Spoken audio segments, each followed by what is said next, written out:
Hello students, welcome to my YouTube channel. तो चलिए students start करेंगे।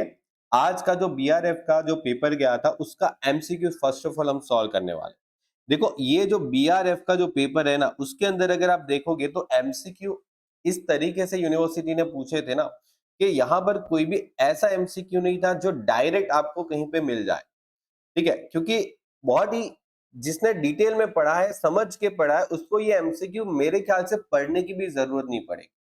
क्योंकि हर एक टॉपिक को जब हम लोगों ने लॉन्ग क्वेश्चन पढ़ा था ना, जब मैंने आपको बीआरएफ का लॉन्ग क्वेश्चन सारे जो समझाए थे, तो वहां पर हर एक जगह पर मैंने जो एक एक एग्जाम्पल दिए थे ना, वही एग्जाम्पल इन्होंने पूरे एमसीक्यू के अंदर यूज किए हैं। अब एक बार नोटिस कर लेना, देख ले। सबसे पहला जो एमसीक्यू है उसमें बोला अ प्रपोजल व्हेन एक्सेप्टेड। जब आप किसी को प्रपोज करते हो और वो एक्सेप्ट हो जाता है तो वो हो जाता है प्रॉमिस हो जाता है। ठीक है, proposal when accepted become a promise, ये मैंने आपको वर्ड बोला भी था। ठीक है, तो और आपने पढ़ा भी होगा, जिसने पढ़ा होगा, ठीक है, कि प्रपोजल जब एक्सेप्ट हो जाता है तो वो हो जाता है प्रॉमिस। ठीक है, चलिए उसके बाद once the following is a, okay, देखो कौन सा party competent to the contract है। मैंने आपको बताया था कि तीन चीज आपको यहाँ पर ध्यान रखनी है। एक तो 18 साल से ऊपर का आदमी होना चाहिए, एक दिमाग से सही होना चाहिए, मतलब साउंड माइंड का होना चाहिए, और एक ऐसा आदमी होना चाहिए जिसके ऊपर कोई भी डिस्क्वालिफिकेशन, कोई भी लॉ का अप्लाई नहीं होना चाहिए। ठीक है, तो यहाँ पर क्या बोला है कि one of the following is a competent, मतलब कौन सा कंपेटेंट है। तो देखो यहाँ पर बोला है कि जो अटेन एज ऑफ मेजोरिटी, तो ये तो कंपेटेंट है। लेकिन यहाँ पर अनसाउंड है। अनसाउंड मतलब पागल आदमी नहीं, पागल आदमी थोड़ी कॉन्ट्रैक्ट कर सकता है, नहीं। और जो आदमी डिस्क्वालीफाई है वो भी कॉन्ट्रैक्ट नहीं कर सकता। दैट मीन्स का आंसर आएगा ए। ठीक है, चलिए। A person is deemed to be in position of the dominant with, देखो अगर कोई आप ऐसी पोजीशन पे एक पर्सन है जो दूसरे व्यक्ति को डोमिनेट करता है, okay, dominate the will of the other, दूसरे आदमी को अदर मतलब दूसरे आदमी को डोमिनेट करता है, मतलब उसके ऊपर कोई दबाव बनाता है ताकि उसके साथ कॉन्ट्रैक्ट कर कर सके। ठीक है, और वो एक पार्टी ऐसी पोजीशन पे है कि दूसरे पार्टी को इन्फ्लुएंस कर सकता है, मतलब ऐसी पोजीशन करता है जो उसको डोमिनेट करता है। तो वहां पर देखो, एक तो होता है उसके पास एक रियल अथॉरिटी है। मैंने आपको इसमें एग्जांपल दिया था बॉस का, ठीक है, एक एम्प्लॉय और बॉस का मैंने एग्जांपल दिया। फिर फिड्यूसरी रिलेशनशिप में मैंने आपको बताया था डॉक्टर लॉयर का रिलेशन जो उसके क्लाइंट के साथ होता है, माता पिता का जो रिलेशन होता है उसके बच्चों के साथ। फिर एक होता है कि other party in the mental disease, अगर मैंने बताया था डॉक्टर वाला है कि कोई एक पार्टी है जो मेंटल डिजीज में है और उसके साथ कोई जोर जबरदस्ती करके, मतलब उसके साथ कोई कॉन्ट्रैक्ट कर सकता है। तो ठीक है, यहाँ पर आएगा ऑल ऑफ दी अबव। ठीक है, तो ये सारे एग्जाम्पल हम लोगों ने पढ़े भी थे। ओके, अब ओके, फोर्थ पॉइंट पे आते हैं कि अगर किसी को दबाव बनाते हैं इस वजह से कि भाई हम सुसाइड कर लेंगे वरना कॉन्ट्रैक्ट पे साइन कर। ठीक है, जैसे अगर आप किसी को थ्रेट करते हो, जैसे बच्चे अपने माता पिता को थ्रेट करते हैं कि आप मेरे लिए ये नहीं करोगे तो मैं ये सुसाइड कर लूंगा। ठीक है, ये बहुत गलत बात होती है। तो इस टाइप के अगर कोई भी कॉन्ट्रैक्ट करने के लिए ऐसा कोई थ्रेट अगर यूज करता है तो वो क्या हो जाता है, कोर्शन हो जाता है, धमकी देना हो जाता है, कोर्शन। ओके, कोर्शन हो जाता है। चलो फिर, where the parties to the contract mutually agree to cancel. देखो दो पार्टी म्यूचुअली एग्री हो रही है कि भाई हाँ, हमें कॉन्ट्रैक्ट कैंसिल करना है, हमें अभी उसको आगे नहीं कंटिन्यू करना है। तो ये तो आपको बहुत सिंपल है, मतलब मेरे ख्याल से इसको तो नहीं भी पढ़ा होता ना तो भी वर्डिंग से ही पता चल जाता। टेंडर ऑफ द परफॉर्मेंस, मैंने आपको टेंडर बोला था, बहुत इंपॉर्टेंट होता है। इधर से शॉर्ट नोट भी बहुत बार पास के पेपर में पूछी है। तो टेंडर का मतलब क्या हो जाता है, ऑफर ऑफ परफॉर्मेंस। आप ऑफर करते हो कि हाँ मैं परफॉर्मेंस मेरा प्रोवाइड कर दूं आपको। ठीक है, तो ये आ जाएगा डी। Okay, complete.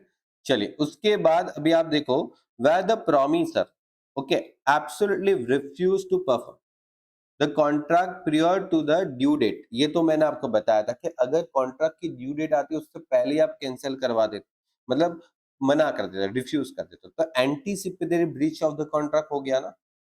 ठीक है, anticipatory breach of the contract. ठीक है, ये भी मैंने आपको पढ़ाया था कि what is the anticipated breach of the contract. ठीक है, अगर ये क्वेश्चन अगर आपने पढ़ा हो तो आपको ये समझ में आ गया होगा। चलिए ये भी बहुत सिंपल है। देखो यहाँ पर बोला गया है कि अगर ए ने बी को कुछ पैसा दिया, ओके, बाद में ए बोल रहा है कि भाई अभी मेरे को पैसा वापस मत करना, चलेगा।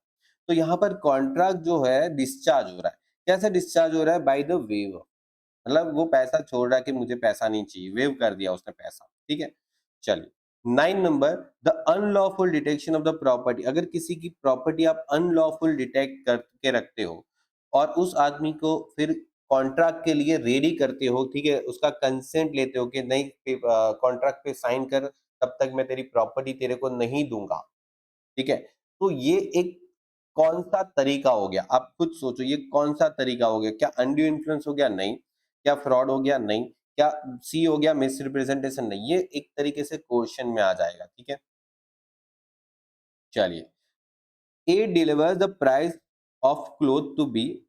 अच्छा, ये तो देखो मैंने आपको एग्जांपल दिया था टेलर वाला कि अगर आप अपने कपड़े टेलर को देते हो सिलने के लिए, ठीक है, भाई मेरा पैंट शर्ट बना के दे दे।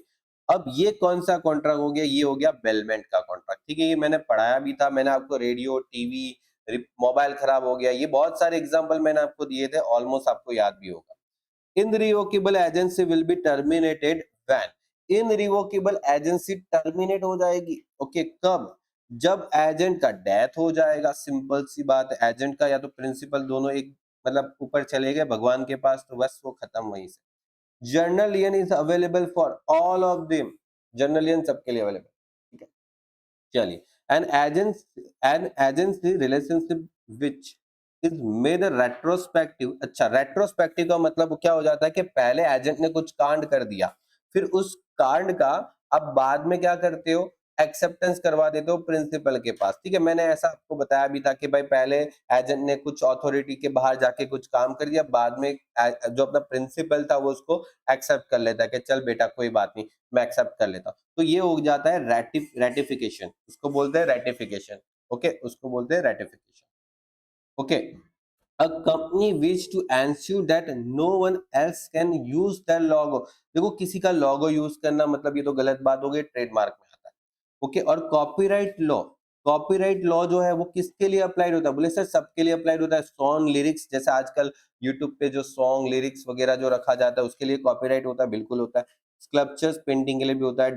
जो ड्रामा वगैरह होता है, ड्रामेटिकल जो लोग लिखते हैं, कविता लिखते हैं, पोएट्री लिखते हैं, उसके लिए भी होता है, सबके लिए होता है। मैंने आपको बहुत सारे एग्जांपल दिए थे इसमें भी। तो ये आपका 15 एमसीक्यू हो गया, ठीक है। तो देखो ये आपके 15 एमसीक्यू के आंसर है। आई होप आपके कितने आंसर सही है, प्लीज स्टूडेंट्स कमेंट में जरूर बताना, ताकि मुझे भी पता चले कितने स्टूडेंट्स कितने मार्क्स आ रहे हैं एटलीस्ट एमसीक्यू में, ओके। चलिए, wish you all the best for next exam.